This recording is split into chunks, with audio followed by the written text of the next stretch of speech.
Mr. Edgar 49 here, doing a review on a Makarov, a Bulgarian Makarov. This is just a real jewel. And just as a little bit of an aside, how I got this was from a local forum. We have a forum where some of the local folks will advertise their different guns or advertise for a weapon that they want. I happened to get this from a local fellow for a wonderful price, and there's a bit of a story to it. If you're interested, you can go to God, Guns, and Dogs and read the story about how I picked this up.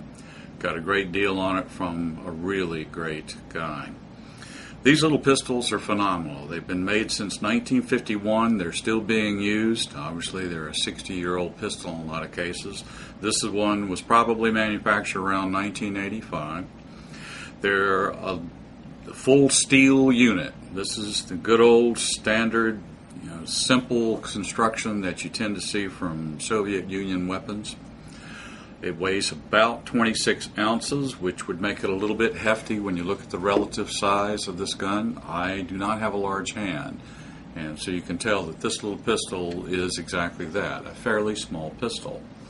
Total length is just over 6 inches, and the barrel itself is about 3.5 inches. It's a double action, single action pistol.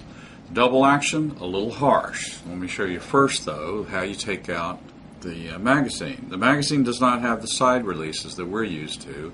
It has this old European release down at the bottom. It's just a spring.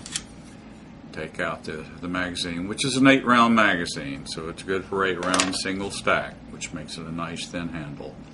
It's a double act. Let's just check. Show you that it's empty, and show you that it is a double action, single action. Single action with this pistol is actually fairly smooth.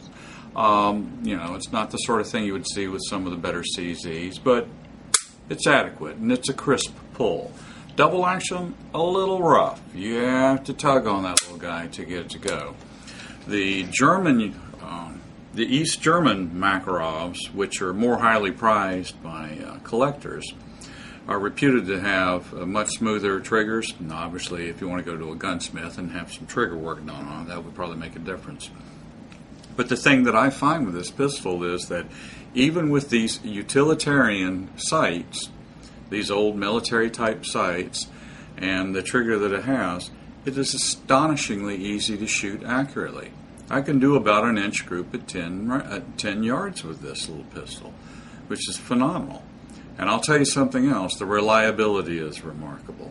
I've shot between this one and another Makarov that I've put about 2,000 rounds through them. I've never had a failure of any kind. No failure to feed, no failure to eject, no failure to fire. These guns are incredibly reliable. Size is pretty good. It has a beautiful fit to your hand. Now, folks with really large hands, your finger's probably going to hang over a little bit to the side. But if you have an average size or a small hand, this gun is going to fit very, very nicely. And you're going to find that it points extremely nicely. She does have a safety. The safety on this unit is actually in a reverse direction. Down is out of safe or shooting, up is safe. Now the safe acts as a decocker. When you hit that up there, it actually decocks it and puts a block in there so that the firing pin cannot be struck. These have actually been drop tested, and if I'm not mistaken, they are also now considered a curio so that they can be purchased a little more easily. Problem is they're getting a little bit more rare, and then people are actually starting to discover that they like these pistols a lot. So the prices are starting to jump up. It wasn't that long ago you could get one in pretty good condition. This one's in a little bit extra than that, for around $200, even a little less. Now they're pushing closer to $300, at least at the gun shows and the ones that I've been seeing on some of the other forums. I will say, though, that this is just a phenomenally reliable little pistol. It's slender. You can see that it's not particularly thick. That single stack makes it easy to hold, makes it actually quite easy to carry as well. As a concealed carry, it's a great little gun.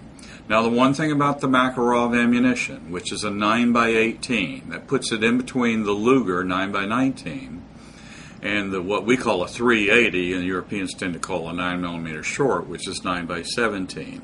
The punch on this gun is somewhere in between the 380 and the Luger. Probably tends towards the 380 a little bit more than the Luger on the punch, but certainly sufficient as a self-defense weapon for most circumstances.